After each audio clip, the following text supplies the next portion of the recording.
Assalamu alaikum. This is Geography for Geopolitics with Anila Shehzad. ये एक series है जिसमें हम दुनिया के मुख्तलिफ ममालिक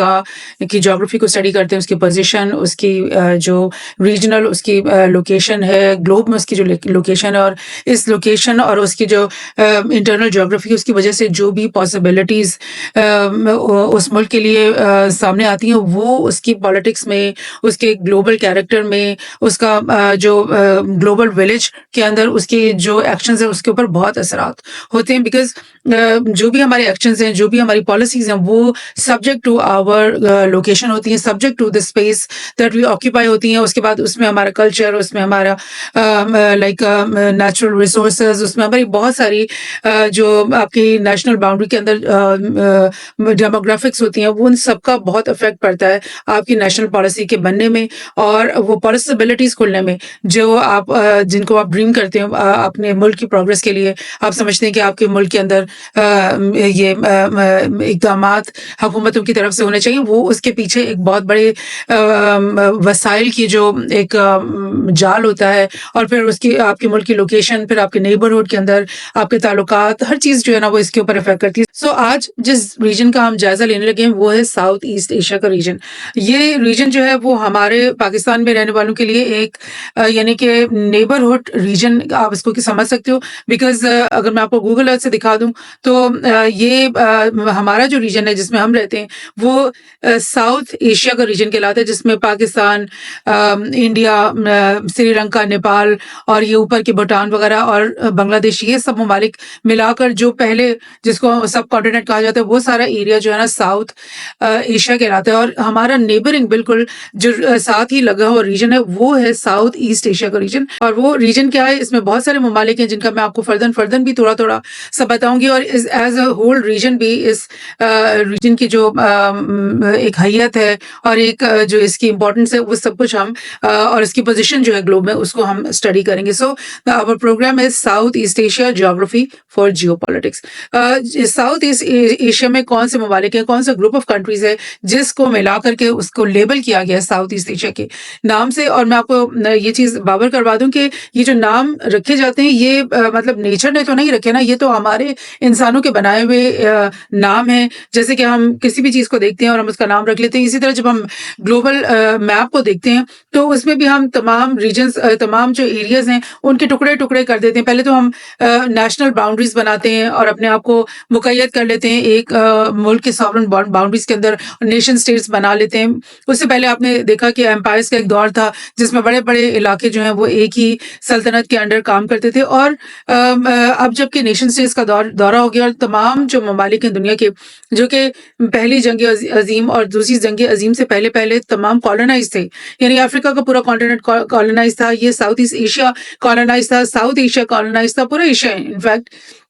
मिडिल ईस्ट भी बहुत हद तक जो है वो कॉलोनाइज था। ये सब के सब इनको आज़ादियां मिली हैं सेकेंड वर्ल्ड वॉर के बाद और बहुत बहुत जंगे आज़ादी जो है वो स्ट्रगल्स जो हैं इन तमाम ममालिक को अगर आप एक एक करके उनकी तारीख देखोगे तो हर मुल्क के अंदर आपको एक बहुत मतलब भरपूर स्टोरी मिलेगी उनकी स्ट्रगल की, उनकी कुर्बानियों की और वो जंगें जो उन्हें लड़नी पड़ी अपनी आज़ादियाँ हासिल करने के लिए। ब्रिटेन से, फ्रांस से, जर्मनी से, स्पेन से, ये तमाम कॉलोनाइजर थे जो वेस्टर्न यूरोप के ममालिक थे स्पेशली, वो पूरी दुनिया के ऊपर एक तरह से जो काबिज हुए थे। उनसे जब इन ममालिक ने आज़ादियाँ ली तो फिर जब आज़ाद हुए तो फिर उससे पहले ही या उस आज़ादियों के वक्त उनकी दोबारा से बॉर्डर्स और उनकी बाउंड्रीज ड्रॉ की गई। और ये जो आज के नक्शे हैं और आज के बॉर्डर्स हैं वो बहुत हद तक जो है ना वो कॉलोनाइजर्स ने बनाए हैं और उसके बाद इंडिपेंडेंस के मौके पे जो है ना ये बॉर्डर्स को ड्रॉ करना पड़ा। जैसे कि हमें पता है कि हमारे पाकिस्तान और इंडिया की भी स्टोरी के अंदर यही है कि बॉर्डर किस तरह से रातों रात बनाए गए और किस तरह से वो लाइनें नक्शों के ऊपर लगाई गई और उससे मतलब कौमें जो हैं वो उनके टुकड़े भी हो गए। कई जगहों पे एक ही कौम के लोग, एक ही एथनिसिटी के लोग, उनको दो टुकड़ों में बांट दिए गए। तो इसी तरह के बॉर्डर्स जो हैं ये साउथ ईस्ट एशिया के ममालिक के अंदर भी बने। बहुत सी इसमें तोड़ फोड़ हुई, बहुत सारे चीज़ों को अलग थलग किया गया, बहुत सारे लाइक कॉलोनाइजर्स ने जाने से पहले अपने इंटरेस्ट को, अपने मफाद को गारंटी करने के लिए बहुत सारी लाइंस इन नक्शों के ऊपर ड्रॉ की इस और इन कौमों को इस तरह से बांट दिया। सो भारत साउथ एशिया के जो ममालिक हैं मैं आपको बता देती हूँ। म्यांमार, जो इससे पहले बर्मा आप उसके के नाम से आप जानते हो, और बर्मा के बाद ये लाओस है, वियतनाम है, कंबोडिया है, थाईलैंड है, सिंगापुर है ये नीचे, और ये बीच में येलो कलर में आपको ये 2 हिस्सों में बँटा हुआ मलेशिया दिख रहा है, और फिर इंडोनेशिया आपको दिख रहा है, जो कि बहुत सारे आइलैंड्स के ऊपर मुश्तमिल एक बहुत बड़ा लैंड एरिया, बहुत बड़े ज़्यादा आइलैंड्स के साथ बना हुआ ये कंट्री है। और ये ऊपर आपको दिख रहा है फिलीपींस, और ये बीच में आपको एक छोटा-सा कंट्री दिख रहा है जो ब्रुनाई है, और यहाँ पर भी एक बिल्कुल छोटा-सा कंट्री आपको दिख रहा है जो कि सिंगापुर है। सो ये है साउथ ईस्ट एशिया। थोड़ा-सा हम एक और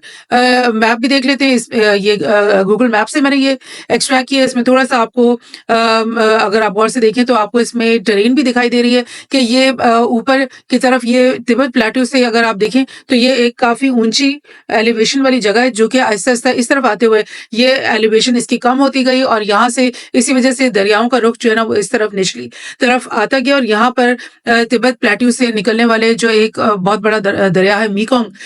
रिवर जिसको कहते हैं, वो यहाँ से नीचे आता है, और पूरा जो लाओस और वियतनाम और कंबोडिया और थाईलैंड के एरिया को जरखेज करता हुआ ये समंदर के अंदर ये गिरता है। सो ऊपर की जो टेरेन आपको यहाँ पे दिखाई देगी ये थोड़ा हिली है, थोड़ा माउंटेनस भी है, और इसके अंदर लेक्स भी हैं, काफ़ी कुछ है। और ये नीचे आपको यहाँ पर थाईलैंड और कंबोडिया के अंदर आपको एक प्लेन एरियाज दिख रहे हैं, म्यांमार के अंदर भी आपको एक प्लेन एरियाज दिख रहे हैं, और ये नीचे आप देख रहे हो कि ये आइलैंड्स का एक सिलसिला बहुत बड़े-बड़े आइलैंड्स हैं, जो कि इंडोनेशिया के आइलैंड्स हैं, जकार्ता है, सुमात्रा है, जावा है, बहुत सारे बड़े-बड़े आइलैंड्स हैं। मलेशिया भी एक आइलैंड स्टेट है, और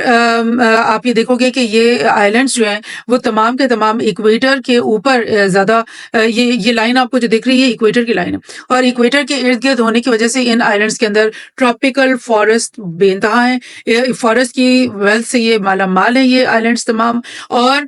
ट्रॉपिकल इक्वेटर के ऊपर होने की वजह से इनके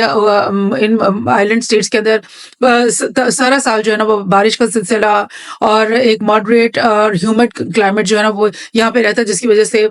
ये तमाम जो इरिगेशन और इसके अंदर जो एग्रीकल्चर है और फॉरेस्ट है वो पॉसिबल भी हो जाते हैं। सो ये इसको हम मज़ीद भी देखेंगे तफसील से, लेकिन कुछ डिटेल्स हम देखते हैं मुख्तलिफ तरीक़ों से हम इस साउथ ईस्ट एशिया को देखते हैं। एक तो ये कि ये जो एसियान ग्रुप है ये association of south east Asian nations ही है, और ये जो ग्रुप ऑफ कंट्रीज हैं इसमें आप दोबारा देख रहे हो Myanmar, Laos, Thailand, Cambodia, Vietnam, और यहाँ पे मलेशिया, फिर यहाँ पे नीचे इंडोनेशिया ये डार्क ग्रीन कलर में, और फिर सिंगापुर और ये ब्रुनाई, 2 छोटे कंट्रीज हैं। ये सब मिला करके एशियान के अंदर यानी साउथ ईस्ट एशिया के इन्होंने मिलकर अपना एक इकोनॉमिक फोरम बनाया हुआ है एशियान के नाम से, और ये फोरम जो पूरा है रीजन ये काफ़ी ज़्यादा डेवलपमेंट की तरफ है। इसमें एक कंट्री तो जो सिंगापुर है वो तो बहुत ज़्यादा डेवलप्ड है, और डेवलपमेंट के अंदर ये मतलब काफ़ी ज़्यादा कम्पीट करती है दुनिया के डेवलप्ड कंट्रीज़ के साथ, और इसको 4 एशियन टाइगर्स में से एक कहा जाता है। और ये जो नीचे आपको डार्क ग्रीन कलर में इंडोनेशिया दिखाई दे रहा है, ये पहले एक ज़माने में तो इतना डेवलप कंट्री नहीं समझा जाता था, लेकिन पिछले 1 दिहाई में या उससे कुछ ज़्यादा सालों में इन्होंने काफ़ी अपनी इकोनॉमिक स्टेबिलिटी पॉलिसीज़ को डाइवर्सिफाई किया, और बहुत इन्होंने अपने अंदर इन्वेस्टमेंट लाने में ये कामयाब हुए हैं। और इस वक्त ये जो इंडोनेशिया है ये दुनिया का एक मतलब डेवलप्ड तरीन कंट्रीज़ में इसका शुमार होता है, और जीडीपी के लिहाज से अगर आप देखो तो इंडिया की जो जीडीपी है वो $1.1 ट्रिलियन पे आ चुकी है, जो कि इस रीजन की सबसे बड़ी जीडीपी है। और इसके बाद नंबर 2 पे अगर आप देखो तो थाईलैंड आता है जो 500 बिलियन के करीब जिनकी इकोनॉमी है। उसके बाद फिलीपींस आता है 360 बिलियन के करीब, वियतनाम आता है 340 बिलियन के करीब, सिंगापुर आता है 339 बिलियन के करीब, मलेशिया आ जाता है 337 बिलियन के करीब, और उसके बाद ये म्यांमार, कंबोडिया, लाओस और ब्रुनाई ये इकोनॉमी के लिहाज से बहुत छोटे हैं इस वक्त, और ये अभी ग्लोबल इकोनॉमी के अंदर कम्पीट नहीं कर रहे। उसकी वजह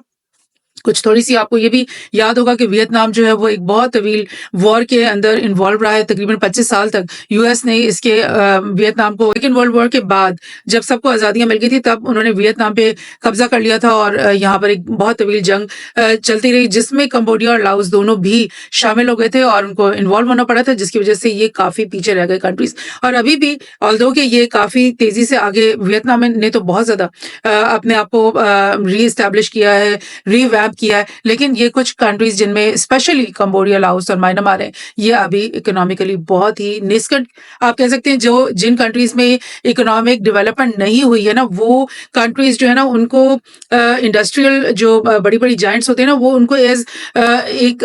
एसेट की तरह देखते हैं। वो उनको ऐसे देखते हैं कि ये खाली नेस्केंट कंट्रीज़ हैं, जहाँ पर हम अब जाकर नई डेवलपमेंट और इंडस्ट्रियल जो है ना फ़ायदे उठा सकते हैं। यहाँ पर हमें चीप लेबर मिलेगा, चीप इलेक्ट्रिसिटी मिलेगी, वहाँ फिर लैंड मिलेगा और वहाँ फिर लेबर मिलेगा। तो वह ये चीज़ें जगह जो है ना इंडस्ट्रियल जो जायंट्स हैं ना और मल्टीनेशनल कंपनीज़ के लिए बड़ी अट्रैक्टिव होती हैं। सो एशियान की का अगर आप मैप दोबारा मैं आपको ये बावर करवा दूँ कि ये एक डेवलप्ड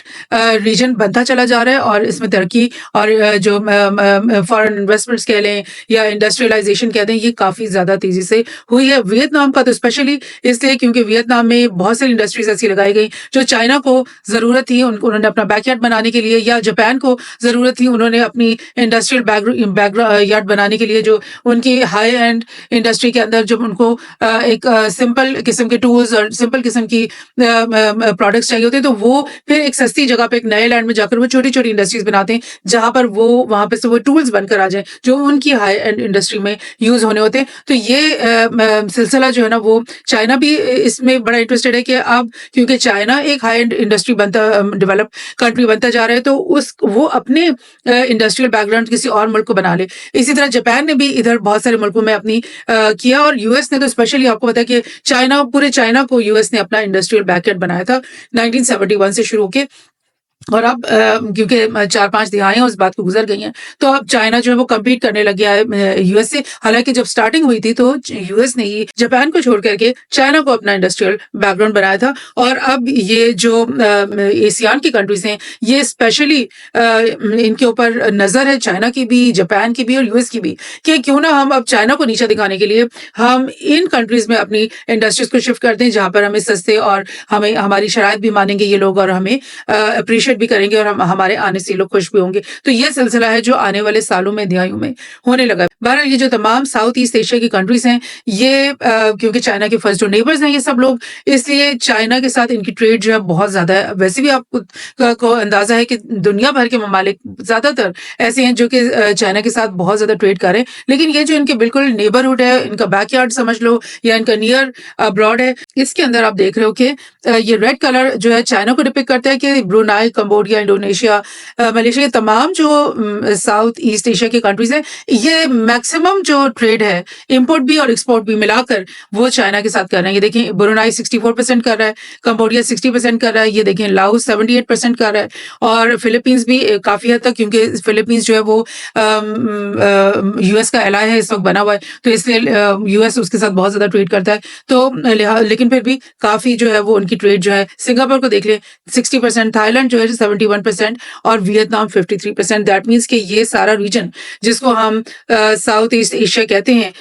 ये पूरा रीजन जो है चाइना के साथ बहुत ज़्यादा इकोनॉमिकली इंटीग्रेटेड है। और मैं आपको एक और बड़ी इंटरेस्टिंग बात याद करा दूं कि जब ओबामा का दौर था, उस वक्त ओबामा ने एक पैसिफिक टीटीपी के नाम से एक पॉलिसी इंट्रोड्यूस करवाई थी, और उसमें ट्रांस पैसिफिक पार्टनरशिप उसका नाम था, और उसमें उसकी ये पूरी कोशिश थी, और वो 8 साल इस बात के पीछे लगा रहा कि ये तमाम जो साउथ ईस्ट एशिया के कंट्रीज हैं वो पूरे के पूरे अलायंस अपनी बना लें यूएस के साथ, और चाइना के इंटरेस्ट को अपने मुल्कों में से निकाल दें, चाइना के साथ तमाम ट्रेड अपनी खत्म कर लें, और उसके बदले में यूएस जो है वो उन सबको अपना इंडस्ट्रियल बैकयार्ड भी बना लेगा, उनके अंदर डेवलपमेंट भी करेगा, फॉरेन अपनी वो जो इन्वेस्टमेंट भी लेकर आएगा, और उन तमाम कंट्रीज के अंदर अपने मिलिट्री बेसिस भी बना लेगा ताकि उनको चाइना से कोई खतरा ना हो, उनकी डिफेंस वो करेगा। मगर क्योंकि ये तमाम कंट्रीज जो है ये चाइना के फर्स्ट डोर नेबर है, और चाइना के साथ ये इस तरह की पंगा लेने का मतलब है कि अपने आप को जंग की तरफ धकेलना, क्योंकि चाइना ना सिर्फ इकोनॉमिक बल्कि एक मिलिट्री पावर भी बनता चला जा रहा है। तो लिहाजा ये टीटीपी का जो प्लान था ओबामा का, वो बिल्कुल नाकाम हो गया, और बिल आकर जब उसके 8 साल मुकम्मल हो गए, उसके बाद जब ट्रंप की हुकूमत आ गई तो उसने आते ही ऐलान कर दिया कि हम टीटीपी को ख़त्म करें और उसको अबैंडन करें। सो ये चीज़ें होती रहीं। अच्छा, अब एक और चीज़ हम देखते हैं कि सिंगापुर के बारे में स्पेशली मैं आपको बता दूँ कि ये 4 एशियन टाइगर में से एक है। 4 एशियन टाइगर्स कौन है? हांगकांग है, सिंगापुर है, साउथ कोरिया है और ताइवान है। इनमें से ये 3 कंट्रीज़ तो हांगकांग, साउथ कोरिया और ताइवान ये तो फार ईस्ट के हैं। लेकिन सिंगापुर सिर्फ़ एक जो कंट्री है जो कि एशियान का है या साउथ ईस्ट एशिया का मेंबर है और लेकिन ये इन चारों कंट्रीज़ के साथ ये आप देख रहे हैं साउथ कोरिया, ये आप देख रहे हैं ताइवान और ये हांगकांग और ये सिंगापुर, ये इन सब के अंदर कॉम्पीट करता है। ये छोटे-छोटे कंट्रीज़ हैं, ये सब कंट्रीज़ बहुत छोटे-छोटे कंट्रीज़ हैं और इनकी ख़ास बात ये है कि इनको यूएस ने इनकी डेवलपमेंट में अपना हिस्सा डाला, वेस्टर्न कंट्रीज़ ने अपनी इनकी डेवलपमेंट में अपना हिस्सा डाला, इनको स्ट्रॉन्ग किया इकोनॉमिकली और ये बहुत ज़्यादा इंडस्ट्रियलाइज़ हो गए और सिंगापुर इन सब में टॉप में है और इसकी जो है $500 बिलियन की इसकी इकोनॉमी रही है 2010 में आते-आते, लेकिन ये इसकी जो इकोनॉमी है ये इसके अंदर बहुत ज़्यादा ग्रोथ भी हुई है। सो ये चीज़ मैंने सिंगापुर के बारे में बताया। इंडोनेशिया के बारे में भी मैं आपको बता दूँ कि ये बहुत सारे 1700 आइलैंड्स पे मुश्तमिल ये कंट्री है, यानी बहुत बड़ा इसका लैंड एरिया, बहुत रिच ये कंट्री है और 17,000 आइलैंड्स आप सोचो गिनती में नहीं आएँगे कि ये इतने आइलैंड्स से बना हुआ ये कंट्री है और ये एक मुस्लिम मेजॉरिटी कंट्री है। दूसरा मुस्लिम मेजॉरिटी कंट्री इस साउथ ईस्ट एशिया में कौन सा है? मलेशिया है और तीसरा मुस्लिम मेजॉरिटी कंट्री इसमें ब्रुनाई है। ये 3 मुस्लिम मेजॉरिटी कंट्रीज़ हैं जिनमें सबसे बड़ा लैंड एरिया जो है वो ये पूरा येलो कलर का, ये पापाउ से लेकर ईस्ट तिमोर ले लें, सुलावेसी, कालिमांतान, सुमात्रा, जावा, ये तमाम बड़े-बड़े आइलैंड्स और उसके अलावा बहुत सारे छोटे आइलैंड्स पे मुश्तमिल ये इंडोनेशिया का मुल्क है और पॉपुलेशन वाइज 280 मिलियन इसकी पॉपुलेशन है और दुनिया का 4th मोस्ट पॉपुलस कंट्री है और पाकिस्तान आपको पता है 5th या 6th नंबर पे आता है, आई थिंक सो। और उसके अलावा मुस्लिम मेजॉरिटी के हिसाब से देखें तो दुनिया की सबसे बड़ा मुस्लिम मेजॉरिटी कंट्री है Indonesia and we should be happy कि ये इसकी $1.1 ट्रिलियन इकोनॉमी भी बन चुकी है, ये तरक्की के रास्ते पे गामजन है। और ये पिछले हफ्ते की ही बात मैं आपको बता दूं कि इंडोनेशिया ने मुकम्मल तौर पे ब्रिक्स की मेंबरशिप इख्तियार कर ली है। दैट मीन्स कि ये मतलब वेस्टर्न कैंप में नहीं जाएगा बल्कि ईस्टर्न कैंप के अंदर ही रहेगा। साउथ जिसको कहते हैं ना ग्लोबल साउथ, उसका ये एक कलीदी मेंबर है और ये ब्रिक्स में आने की वजह से ये और ज़्यादा मजबूती से इंटीग्रेट हो जाएगा इस पूरे एरिया में। इंडोनेशिया की जो जीडीपी है ये भी आपको यहाँ दिख रहा है 1.37 ट्रिलियन $, 2023 में ये हो गई है और मलेशिया की भी कुछ कम नहीं है, लेकिन इंडोनेशिया की तो बेइंतहा हो गई और ये लार्जेस्ट बाय नॉमिनल जीडीपी है और 8th लार्जेस्ट बाय पीपीटी है, मेंबर ऑफ G20 है। ये दुनिया की हम बात कर रहे हैं, दुनिया में 16th लार्जेस्ट है ये कंट्री जीडीपी के हिसाब से और पीपीपी के हिसाब से भी 8th लार्जेस्ट है और मेंबर ऑफ G20 भी है। क्योंकि वेस्टर्न ममालिक भी इसको अपने हल्का में रखने की कोशिश करते हैं। ब्रिक्स में को भी इसने ज्वाइन कर लिया। एपेक जो association of Pacific economic countries हैं उसका भी ये मेंबर है। D8 जिसका आपको पता है कि D8 का पाकिस्तान भी मेंबर है और ये डेवलपिंग 8 कंट्रीज हैं जिनके बारे में कहा जाता है कि आने वाले 10 या 20 सालों में ये जो 8 कंट्रीज हैं ये बहुत तेजी से डेवलप करेंगी और बहुत आगे जाएंगी। उनमें पाकिस्तान भी शामिल है और इंडोनेशिया भी शामिल है और ज़ाहिर ऑर्गेनाइजेशन ऑफ इस्लामिक स्टेट का भी एक मेंबर है। So this is Indonesia, we really are proud to have Indonesia as a brother Muslim country. थोड़े से फैक्ट्स जो है मैं एज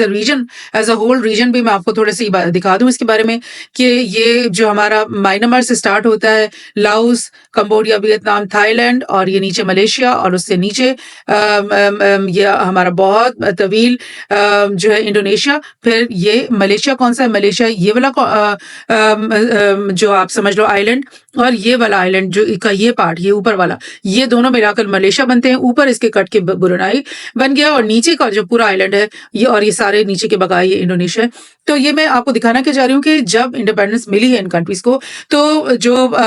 जाने वाले ब्रिटिश या फ्रेंच या ये लोग थे, इन्होंने क्या किया, इन्होंने मलेशिया में से ये एक छोटा सा पीस जो है ना वो काट के अलग कंट्री बना दिया सिंगापुर के नाम से। Singapore was actually naturally part of Malaysia, लेकिन इन्होंने सिंगापुर को अलग करके country country. Why? Because Singapore जो है वो इस मलाक्का स्ट्रेट को यहाँ से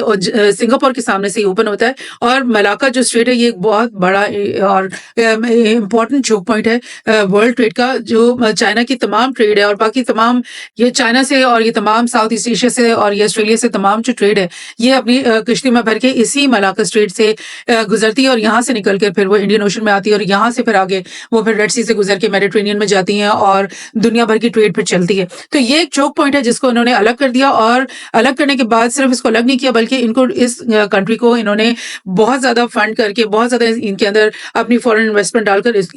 कंट्री को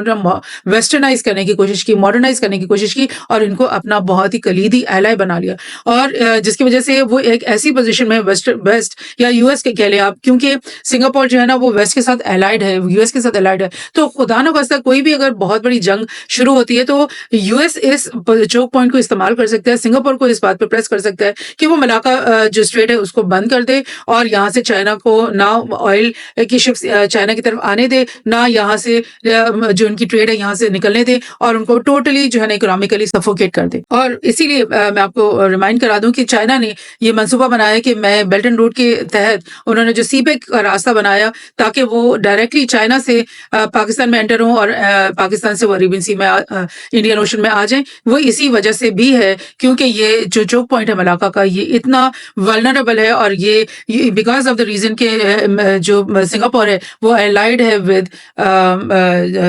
द वेस्टर्न पावर्स। और इसी तरह ब्रुनाई भी आप देख रहे हो कि ये नेचुरली अगर देखा जाए तो मलेशिया का ही एक हिस्सा था, लेकिन इंडिपेंडेंस से पहले इन्होंने इसको कार्व आउट कर दिया, इसको काट दिया और इसमें जो प्रिंस रहते थे उनको ये मुल्क दे दिया और ब्रुनाई को उन्होंने अपना एक एलाई स्टेट भी बना दिया। ब्रुनाई भी अपने छोटे से एरिया के अंदर और अपने छोटी सी इकोनॉमी के अंदर बहुत ही रिच कंट्री है और उसकी वजह यही है कि यूएस और जो वेस्टर्न एलाइज है वो इसको पॉम्प करते हैं, इसको अपना एलाई बनाकर और इसको यानी एक मॉडल उन्होंने बना दिया कि जो हमारे एलाइज हैं वो बहुत तरक्की कर रहे हैं और करते भी हैं, डेफिनेटली कर भी रहे हैं, लेकिन उसमें उनके जो वेस्टेड इंटरेस्ट उसके पीछे हैं वो उसका प्रचार नहीं करते। यही चीज़ जो है ये आगे चल के हांगकांग और मकाओ को जो उन्होंने अलग किया और ताइवान को अलग किया, ये इसका भी वही मतलब था और वेस्टर्न ताकतों का यही मकसद था कि हम चले तो जा रहे हैं यहाँ से, कॉलोनीज को तो हम अबैंडन कर रहे हैं, लेकिन हम पीछे अपने जो है ना मफादात को होल्ड करने के लिए ये छोटे छोटे आइलैंड स्टेट्स और छोटे छोटे जो इलाके हैं ना इनको अपने सिटी स्टेट्स जिनको मैं कह रही हूँ वो बना करके अलग करके उनके ऊपर अपनी इजारादारी उन्होंने कायम रखी है। अच्छा, अब मैं आपको एक और चीज़ बताना चाह रही हूँ कि मीकोंग रिवर का मैंने आपसे जिक्र किया था और ये रिवर बहुत तवील बहुत बड़ा रिवर है, एक मेजर रिवर है जो कि चाइना के अंदर तिब्बत से के प्लेट्यू से ये ओरिजिनेट होता है और फिर ये चाइना के भी बहुत सारे एरिया को जरखेज करता है, मगर इसकी डायरेक्शन जो है ना वो ईस्ट चाइना की तरफ नहीं बल्कि नीचे की तरफ को ये आ जाता है और इसी दरिया से जो चाइना का ये प्रोविंस है यूनान ये भी जरखेज होता है, फिर लाओस, वियतनाम, कंबोडिया, थाईलैंड ये तमाम जो कंट्रीज हैं इनके अंदर इसी मीकोंग रिवर की ट्रिब्यूटरीज फैली हुई हैं और ये तमाम इस एरिया को ये जो ग्रीन कलर में एरिया है इसको जरखेज करता है। तो इसी वजह से इस पूरे रीजन को ना चाइना ने लेबल कर दिया एज अ मीकोंग ग्रेटर मीकोंग सब रीजन, यानी उसने इसको लेबल कर लिया। और इस रीजन में कौन कौन लोग आते हैं, इनमें म्यांमार, थाईलैंड, कंबोडिया, वियतनाम और लाओस ये 4-5 कंट्रीज हैं जिनको मिला के ये एक सब रीजन कहलाता है, जिसको चाइना ने एक्चुअली ग्रेटर मीकोंग रीजन का नाम भी दे दिया है और इसमें इन लोगों की कंसेंट भी है बिकॉज ये रीजन को अलग से सब रीजन क्यों इसको लेबल कर दिया कि बिकॉज इस पूरे रीजन के लिए चाइना ने बहुत सारे बेल्ट एंड रोड के प्रोजेक्ट्स अपने सोच रखे हैं और बहुत सारे कॉरिडोर्स, जैसे पाकिस्तान से तो एक कॉरिडोर गुजरा है ना जिसका नाम सीपेक है, तो यहाँ से आप देख रहे हो कि east west corridor, eastern corridor, north south corridor, यानी कि बेशुमार दर्जन के हिसाब से मुझे लग रहे हैं कि कॉरिडोर्स हैं जो कि इस पूरे मीकोंग रीजन में से सब रीजन के अंदर से गुजरने हैं, ये सड़कें बननी है, रेल रोड्स और सड़कों की मदद से ये तमाम जो है ना एरियाज जो हैं तमाम ममालिक आपस में कनेक्ट होने वाले हैं और जब ये इकोनॉमिक कॉरिडोर्स बनेंगे तो डेफिनेटली इनके इर्द गिर्द बहुत सारी जगहों पर इकोनॉमिक सेंटर्स बनाए जाएंगे, बिजली के इंतजाम किए जाएंगे, इलेक्ट्रिक के और वाटर के डैम्स बनाए जाएंगे, बहुत कुछ होगा। बल्कि ये जो पिछला मैं आपको मैप दिखा रही थी इसमें ये जो डार्क कलर में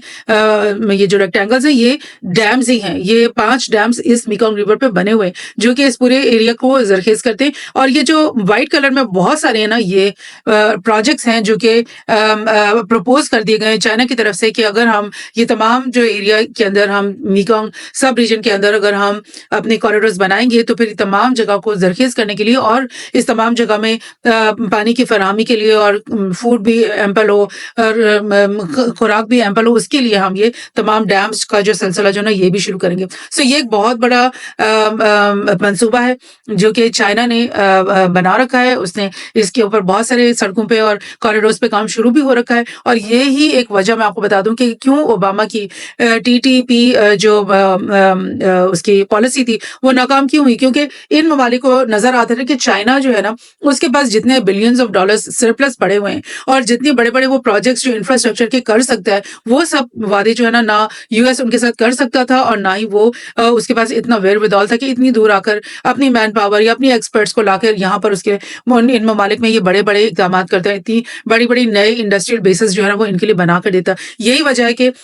इन तमाम ममालिक ने प्रेफ़र किया कि हम चाइना के साथ हम जो है ना पंगा नहीं लेंगे और चाइना के साथ जो भी हमें फ़ायदे मिल सकते हैं, हम उनकी तरफ अपना रुझान रखेंगे, बजाय इसके कि हम पूरे पैसिफिक ओशन को क्रॉस करके जो बैठा हुआ है यूएस, उसके लिए हम अपने अपने रीजन को जो है ना खतरे में डालें और अपनी तरक्की जो हमें सामने आती हुई दिखाई दे रहा है, उसको हम खतरे में डालें। सो अगेन ये भी एक मैप है बड़ा खूबसूरत, जिसमें यही तमाम कॉरिडोर्स जो हैं, ये देख लें कि एक ही कॉरिडोर जो वियतनाम को, लाओस को और ये कंबोडिया को और उसके बाद ये म्यांमार, थाईलैंड को और म्यांमार को, पांचों के पांचों कंट्रीज को कनेक्ट कर रहा है। एक ये अपर एक आप ये देख रहे हैं कि बिल्कुल ऊपर की तरफ से ये गुजर रहा है, फिर सेंटर से गुजर रहा है और फिर ये लोअर एंड से गुजर रहा है। ये ऐसे 3 कॉरिडोर्स हैं जो तमाम इन ममालिक को म्यांमार के साथ जोड़ेंगे। और फिर चाइना ने ये भी कह रखा है कि यही जो सड़कें हैं, ये आगे हम बांग्लादेश में ले जाएंगे और उससे आगे हम इंडिया में भी ले जाएंगे और इंडिया को भी हम अपने बेल्ट एंड रोड में शामिल करना चाहते हैं। सो ये है चाइना के मंसूबे इस रीजन के लिए। ये स्पेशली जो मैं आपको अब ये मैप दिखा रही हूँ, उसमें ये पता चल रहा है ये वही 5 कंट्रीज हैं, थाईलैंड, वियतनाम, लाओस, म्यांमार और कंबोडिया, जिनका ताल्लुक जो कि मेकॉन्ग सब रीजन का हिस्सा है। और ये चार्ट ये दिखा रहा है कि कंबोडिया में और म्यांमार में और लाओस में, स्पेशली इन 3 कंट्रीज में जो इंडस्ट्रियल डेवलपमेंट है ना, वो बहुत कम है। और बाकी एग्रीकल्चर वगैरह तो इनके पास है, लेकिन इंडस्ट्रियल बैकग्राउंड यार्ड अभी तक ये नहीं बन सका किसी के लिए भी। और यही वजह है कि ये चाइना की भी इन पे नजर है और वेस्ट की भी इन पे नजर है कि क्यों ना हम इस चीज का फायदा उठाएं और हम पहले यहाँ पहुंचकर अपने इसको इन जगहों को इंडस्ट्रियल बैकयार्ड बना लें। अच्छा, अब मैं आपको थोड़ा-सा इनकी हिस्ट्री भी से भी थोड़ा-सा रूशनास करा दूँ कि 1895 में जबकि तमाम दुनिया कॉलोनाइज़ हुई थी ऑलमोस्ट, उसमें ये जो तमाम साउथ ईस्ट एशिया की कंट्रीज़ हैं, ये किस-किस पावर की जो है ना कॉलोनीज़ थी। ये बर्मा, जिसको म्यांमार कहते हैं, ये ब्रिटिश की कॉलोनी था। मलेशिया भी ब्रिटिश की कॉलोनी था। और ये जो ग्रीन कलर में 3 कंट्रीज़ हैं, जो वियतनाम, लाओस और कंबोडिया, ये तीनों, इनको फ्रेंच इंडो चाइना कहा जाता था। ये फ्रांस की कॉलोनीज थे। और ये जो सियाम या थाईलैंड है, ये एक इंडिपेंडेंट स्टेट था, इसके ऊपर किसी की कॉलोनी नहीं बनी हुई थी। जो ये इंडोनेशिया है, ये डच यानी हॉलैंड का कॉलोनी था। और ये जो फिलीपींस है, ये स्पेन का कॉलोनी थी। और यहाँ पर तिमूर जो है, जो कि अब इंडिपेंडेंट कंट्री बन चुका है, ये पुर्तगीज कॉलोनी था। और सेकेंड वर्ल्ड वॉर के बाद इन तमाम कंट्रीज ने बहुत पेनफुल किस्म की इंडिपेंडेंट स्ट्रगल्स की, जैसे कि हमारे सब कॉन्टिनेंट में भी आपको अच्छी तरह से पता है कि कितनी पेनफुल, कितनी तवील और कितनी जदोजहद उसमें इन्वॉल्व थी। इसी तरह से इन तमाम ममालिक को जंगें भी करनी पड़े, अपने कॉलोनाइजर्स के साथ, अपने कॉलोनियल मास्टर्स के साथ जंगें करनी पड़ी। उनको हर तरह से प्रेशराइज करना पड़ा। बहुत तवील उनकी ये स्ट्रगल्स थी, जिसके बाद एक-एक करके इन तमाम कंट्रीज को इंडिपेंडेंस मिली और ये नेशन स्टेट्स बन करके उभर गए, और जिसको अब हम कहते हैं साउथ ईस्ट एशिया के कंट्रीज। और इंडिपेंडेंस तो मिल गई, ठीक है, 1945 के बाद किसी को 50s में मिली, किसी को 60s में मिल गई। लेकिन फिर भी जो फ्रेंच इंडो चाइना था, ये जो 3 कंट्रीज़ हैं, जिसको फ्रांस ने छोड़ा था, जिनमें वियतनाम, लाओस और कंबोडिया हैं, इन तीनों के ऊपर यूएस की नज़र थी और वो ये समझता था कि चलो बाकी तो हमने इनको इंडिपेंडेंट कर दिया, इनके साथ हमने ट्रीटीज़ भी कर ली और इनके साथ हमने अपनी डील्स भी मेक कर ली, लेकिन हमें खड़े रहने के लिए कोई जगह तो चाहिए। हमें एक ये जो स्पेस है, जो फ्रेंच इंडो चाइना की स्पेस है, इसको क्यों ना हम अपने पास ही रखें। इस चीज़ को लेकर के और फिर यूएस ने ये बात कही कि हम कैपिटलिस्ट आइडियल्स के मालिक हैं और हम जो है ना दुनिया की सबसे अजीम और सबसे बेहतरीन कौम है और हम कैपिटलिज्म जो है ना वो सबसे बेहतरीन आइडिया है और चाइना जो और सोवियत यूनियन जो कि कम्युनिज्म लेकर आ रहे हैं, वो सारी कम्युनिज्म जो है ना वो जो मर्ज है वो आहिस्ता आहिस्ता इन तमाम कंट्रीज के अंदर भी आ रहा है, स्पेशली वियतनाम, लाओस और कंबोडिया के अंदर आ रहा है। तो उनको हमने बचाना है, क्योंकि अगर हम उनको नहीं बचाएंगे तो वो सारी कम्युनिज्म फैलते फैलते बर्मा, थाईलैंड और ये नीचे मलेशिया, सारी दुनिया में यानी कि फैल जाएगी। तो ये डोमिनो इफेक्ट की जो थ्योरी है ना, ये तभी उसी उसी दौर में यूएस की तरफ से बनाई गई थी और उन्होंने ये बोला कि हमारे लिए कलीदी है ये बात कि हम फ्रेंच इंडो चाइना के ऊपर जो है ना अपना कब्जा कायम रखें। तो क्या हुआ कि आज़ादी के कुछ ही दिनों बाद या कुछ ही अरसे बाद 1955 में आकर के यूएस ने सबसे पहले अपनी कुछ फौजें जो है ना भेज दी वियतनाम के अंदर और वियतनाम के अंदर उन्होंने अपनी फौजी भेजी भी कहाँ, उन्होंने साउथ वियतनाम में अपनी फौजी भेजी और साउथ वियतनाम को उकसाया इस बात पे कि हम तुम्हारे साथ खड़े हैं और जो नॉर्थ में जो कम्युनिज्म की ज्यादा लहर आ गई है और वो ज्यादा चाइना के प्रो हुए हैं, उनके खिलाफ तुम जंग करो और हम तुम्हें सारी जो है सपोर्ट करेंगे और नॉर्थ वियतनाम को हम शिकस्त देंगे तुम्हारे लिए और फिर पूरा जो वियतनाम है ना वो इकट्ठा जो है एक इंडिपेंडेंट कंट्री जब बनेगा तो वो हमारा एलाय होगा, हमारा जो है ना बैकयार्ड बनेगा और हमारी जो है ना मिलिट्री बेसिस वगैरह यहाँ खड़े होंगे। ये सब कुछ इनका इरादा था और आप यकीन करें कि 25 साल के करीब जो है ना ये जंग जारी रही। यूएस के लिए ये एक बहुत ही तवील और एक बहुत ही दर्दनाक किस्म की वॉर थी, बिकॉज ये इस पूरी वॉर में इन्होंने इतनी तबाही की, इतनी बॉम्बिंग की वियतनाम की, इतनी उनकी मर्डर किया, इतना कत्ल गारत और इतना उनके शहर के शहर, देहात के देहात इनके तबाह कर दिए। लेकिन जो वियतनाम के अंदर जो वीत कॉन्ग जो एक पार्टी थी, एक मुहिम थी, एक मूवमेंट थी कि हम अपनी आज़ादी जो है ना बेचेंगे नहीं, हम कोई डील नहीं करेंगे, हम अपनी आज़ादी अपने पूरे मुल्क को आज़ाद करवाएंगे और हम पूरे मुल्क को के ऊपर खुद हुक्मरानी करेंगे। ये सारा काम वीत कॉन्ग जो जमात थी, मूवमेंट थी, उसके साथ बहुत से जो वियतनाम के लोग थे वो मिल गए। साउथ वियतनाम में भी बहुत सारे लोग जो हैं इनकी हमायती बन गए और ये जंग जो है लाओस और कंबोडिया में फैल गई, क्योंकि यहाँ पर भी प्रो कम्युनिस्ट फोर्सेस बहुत ज्यादा थी और ये नॉर्थ वियतनाम के जो वीत कॉन्ग की जमात थी उसकी हेल्प करते थे और कैसे हेल्प करते थे कि उनको ये अपनी सरहद के पैरेलल जो है ना वो रास्ता देते थे कि ये हमारी इसमें से गुजरें और यहाँ से गुजर के फिर साउथ में आकर अटैक करें और इस तरह से यूएस के जो सोल्जर्स थे गुरिल्ला वॉरफेयर करने में इनकी बहुत ज्यादा मदद की, जिसकी वजह से 1959 से 75 तक लाओस में भी ये यूएस की बॉम्बिंग, ये जो रेड कलर है ये सब वो इलाके हैं जहाँ पे यूएस ने बेइंतहा बॉम्बिंग की, यानी कि लाओस के अंदर भी यूएस के ने वॉर शुरू कर दी। और उसके बाद 67 में आते आते जो कंबोडिया के अंदर खमर रो के नाम से एक जमात थी जिन्होंने कहा कि हम भी प्रो कम्युनिस्ट है और हम भी जो है ना यूएस के इंटरेस्ट को यहाँ पर बर्दाश्त नहीं करते और उन्होंने भी जो वीत कॉन्ग की मदद करनी शुरू कर दी और इसकी वजह से इनके ऊपर भी बेशुमार बॉम्बिंग यूएस की तरफ से होती चली गई। ये जो जामनी कलर में ये पूरी ये है और ये जो ट्रैक आपको दिखाई दे रहा है, ये जो लाइन आपको दिखाई दे रही है, ये हो ची मिन ट्रेल थी, ऐसी ट्रेल जिसमें वियतनाम के जो लोग हैं वो लाओस में आकर छुप के अपना रास्ता बनाते थे, फिर यहाँ से अटैक्स करते थे, यहाँ से एंटर होकर अटैक्स करते थे, फिर कंबोडिया के अंदर से ये ट्रैक चलता था और यहाँ से भी वो आकर के वियतनाम की साउथ वियतनाम में अटैक्स करते थे। सो ये एक ऐसी वॉर थी जो तीनों कंट्रीज ने इकट्ठे लड़ी यूएस की फोर्सेस के खिलाफ और उन्होंने जो गुरिल्ला वॉरफेयर किया, बिल्कुल वैसे ही जैसे तालिबान, जो अफगान तालिबान है, उन्होंने यूएस के खिलाफ, नेटो के खिलाफ अफगानिस्तान में किया, वो भी 20 साल तवील वॉर उन्होंने जीती। इसी तरह से इन लोगों ने ये वॉर जीती और ये एक इस बात का सबूत उन्होंने दिया कि जो रहने वाले लोग हैं, जो मुकामी हैं, जो हक रखते हैं अपने लैंड के ऊपर, वो अगर खड़े हो जाएं तो फिर दुनिया की कोई भी बड़ी से बड़ी ताकत उनको नहीं हरा सकती और उनकी जीत सिर्फ यही होती है कि वो वहां पर रहें, वो वहां पे खड़े रहें, वो अपनी मूवमेंट को जो है वो कोई डील ना करें ऑक्यूपायर्स के साथ और वो अपने स्टैंड पे खड़े रहें और यही उनकी जीत की जो है ना वो बुनियाद बन जाती। अब मैं आपको लास्ट में ये भी बता दूँ कि म्यांमार जो है वो भी उसमें भी आपने देखा कभी तरक्की बिल्कुल भी नहीं हुई। एक नेस्केंट स्टेट की तरह है, लेकिन प्रॉब्लम ये है कि म्यांमार जिसको पहले बर्मा कहते थे उसमें एक सिविल वॉर, बड़ी तवील सिविल वॉर है। वो इसलिए कि म्यांमार के अंदर बहुत सारी एथनिक ग्रुप्स हैं, जिनके अंदर ये मैं आपको नाम ये मैं बता दूँ कचिन, कारन, चिन, बामर, अराकान ये बहुत सारे बड़े-बड़े एथनिक ग्रुप्स हैं जो आपको इस मैप में दिखाई भी देंगे। इन्होंने अलग-अलग अपनी आर्मीज़ बना ली हुई हैं। अलग-अलग अपने सूबों में जो है ना अपनी एडमिनिस्ट्रेशंस बना ली हुई हैं और जो म्यांमार की जो गवर्नमेंट है और जो आर्मी है जिसका नाम तत्मादाव है, तत्मादाव जो है और स्टेट एडमिनिस्ट्रेशन काउंसिल वो मिल कर के इन तमाम ग्रुप्स के और ये सैकड़ों हैं। मतलब एक रिपोर्ट के मुताबिक ये जो ग्रुप्स हैं, जो बड़ी-बड़ी एथनिसिटीज़ हैं, इन्होंने बहुत सारे छोटे-छोटे ग्रुप्स बनाए हुए हैं, मिलिटेंट ग्रुप्स और जिनकी तादाद जो है ना वो सैकड़ों में जा चली जाती है और वो अलग-अलग जगहों पे छुपते हैं, निकलते हैं, अटैक्स करते हैं और फिर दोबारा से छुप जाते हैं और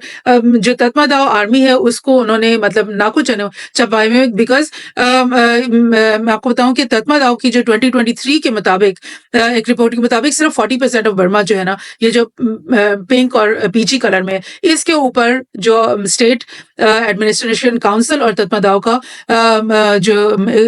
रिट है या कंट्रोल है वो इतनी सी जगहों पर है और बाकी ये जो डिफरेंट और कलर्स हैं, ये तमाम कलर्स ऐसे हैं जिसमें ये मिलिटेंट ग्रुप्स जो है ना उन्होंने कब्जा किया हुआ है। वहाँ पे आर्मी को जाने नहीं देते, कोई रिट नहीं है गवर्नमेंट की और वो अपनी मर्जी से अपने इन इलाकों को चलाते हैं। तो ये इस वजह से म्यांमार के अंदर जो है ना वो सिविल वॉर का सिलसिला खत्म होने को नहीं आता। इसके मुख्तलिफ टुकड़ों में ये सिविल वॉर चलती रहती है। तत्मादाव पूरी कोशिश में रहती है कि इन जो मिलिटेंट ऑर्गेनाइजेशंस हैं इनको किसी तरह से काबू किया जाए। ये चाइना पे भी इल्ज़ाम लगाते हैं कि आपने किसी भी इनमें से ग्रुप्स का हेल्प किया है। इंडिया को भी पे भी इल्ज़ाम लगाते हैं कि तुम लोग इनकी हेल्प कर रहे हो। और बड़ी मुश्किल में है इस वक़्त यानी कि देखिए इस तरह की जो